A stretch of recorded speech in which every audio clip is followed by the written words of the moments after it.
आईने के सामने की सतह जितनी साफ और चमकदार नजर आती है, उसके पीछे का हिस्सा उतना ही बदरंग, काला और खुरदरा होता है।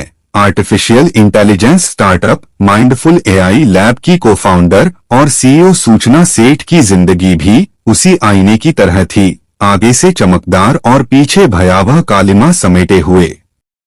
सूचना सेठ इस कदर तनाव, घृणा, जलन, सबक सिखाने और बदला लेने की भावना से भरी हुई थी कि अपने 4 साल के मासूम बेटे को अपने हाथों से कत्ल करते समय उसके हाथ नहीं कांपे। अपने बेटे के कत्ल की साजिश रचते हुए उसके भीतर की मां ने उसे एक बार भी नहीं झकझोरा। क्या एक उच्च दर्जे की पढ़ी लिखी औरत जो समाज को नेतृत्व देने की क्षमता रखती है, बदले की भावना में इतनी अंधी हो सकती है कि हत्या जैसा जघन्य कृत्य कर जाए, वह भी अपने ही बच्चे की हत्या। 39 साल की सूचना सेठ 6 जनवरी को गोवा के सोल बनियान ग्रांडे होटल में अपने 4 साल के बेटे के साथ आई थी। 8 जनवरी को जब उसने होटल से चेकआउट किया, तब उसका बेटा उसके साथ नहीं था। होटल स्टाफ ने बेटे के बारे में पूछा तो सूचना सेठ ने कहा कि वह गोवा के फातोरडा में एक रिश्तेदार के घर पर है। उसने रिसेप्शनिस्ट से कहा कि वह उसके बेंगलुरु जाने के लिए कोई टैक्सी बुक करवा दे।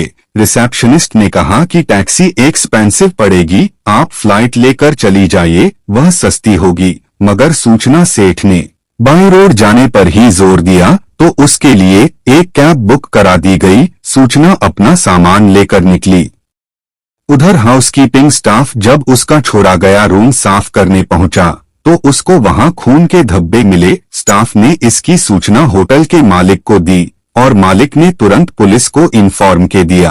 पुलिस ने तुरंत उस कैब ड्राइवर को फोन लगाया और कोंकणी भाषा में बात करते हुए उससे कहा कि जिस मैडम को वह लेकर जा रहा है उसको बताए बिना वह कैब को कर्नाटक के चित्रदुर्ग पुलिस स्टेशन ले जाए। ड्राइवर ने पुलिस के इंस्ट्रक्शन के अनुसार गाड़ी पुलिस स्टेशन पर लाकर खड़ी कर दी, जहां सूचना सेठ को पुलिस ने गिरफ्तार कर लिया। सूचना सेठ के सामान की तलाशी लेने पर उसके बच्चे की लाश पुलिस को उसके एक बैग में मिली। सूचना सेठ ने अपने बच्चे की हत्या क्यों की?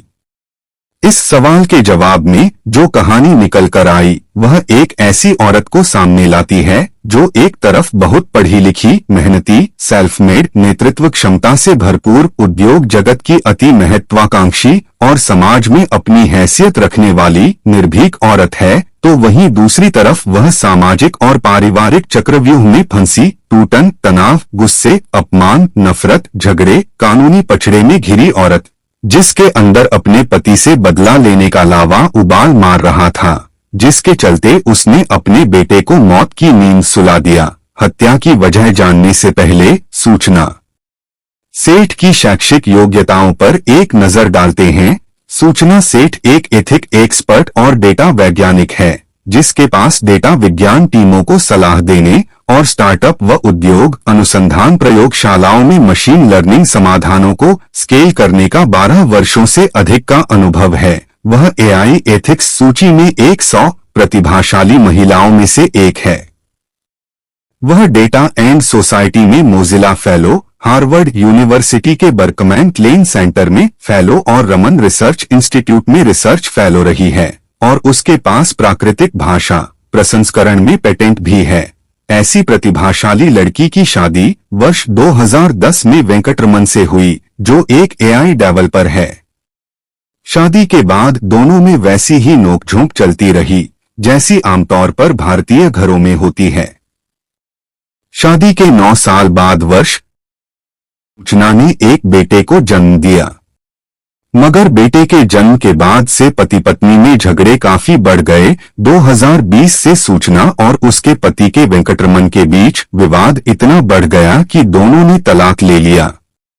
कोर्ट ने बच्चे की कस्टडी सूचना सेठ को दी और आदेश दिया था कि वेंकटरमन अपने बच्चे से हर रविवार को मिल सकता है, मगर सूचना अपने पति वेंकटरमन से इतनी नफरत करने लगी थी कि वह नहीं चाहती थी कि वह अपने बेटे से मिलने आए और उसकी नजरों के सामने पड़े। इस नफरत ने उसकी बुद्धि कुंद कर दी और वह एक ऐसे जघन्य अपराध की तरफ बढ़ गई जिसको सुनकर एकदम मुंह से यही निकलता है, यह कैसी माँ। न रहेगा बांस न बजेगी बांसुरी कहावत को चरितार्थ करते हुए सूचना सेठ ने बच्चे को ही खत्म करने का भयावह प्लान बना डाला। उसने अपने बेटे को गोवा घुमाने का प्रलोभन दिया। 4 वर्ष का मासूम बालक घूमने की बात सुनकर आह्लादित हो उठा। सूचना बेटे को साथ लेकर गोवा गई और वहां होटल के कमरे में उसका कत्ल करके लाश ठिकाने लगाने के उद्देश्य से बैग में भरकर टैक्सी से बेंगलुरु के लिए रवाना हो गई। यह तो होटल स्टाफ की तेजतर्रारी काम आ गई और सूचना को बीच राह में ही पुलिस ने लाश के साथ दबोच लिया। यह आपराधिक घटना भारतीय समाज में विवाह संस्था में भर चुकी सड़ांध, मनुष्य के नैतिक पतन, मानवीय गुणों और सहनशीलता के ह्रास और महत्वाकांक्षाओं के टकराव को उजागर करती है। ऐसी तमाम कहानियां भारतीय समाज में बहुत तेजी से बढ़ रही हैं, जहां माँ बाप के बीच चल रहे झगड़े का खमियाजा उनके मासूम बच्चों को उठाना पड़ रहा है। माँ बाप की रोज रोज की लड़ाइयों का ही असर है कि उनके बच्चे उग्र स्वभाव के और आपराधिक गतिविधियों में लिप्त हो जाते हैं। घर के सदस्यों के बीच तनाव बच्चों को शराब और ड्रग्स की तरफ धकेल रहा है। ऐसी ही वीडियोज देखने के लिए हमारे चैनल सब्सक्राइब जरूर करना। धन्यवाद।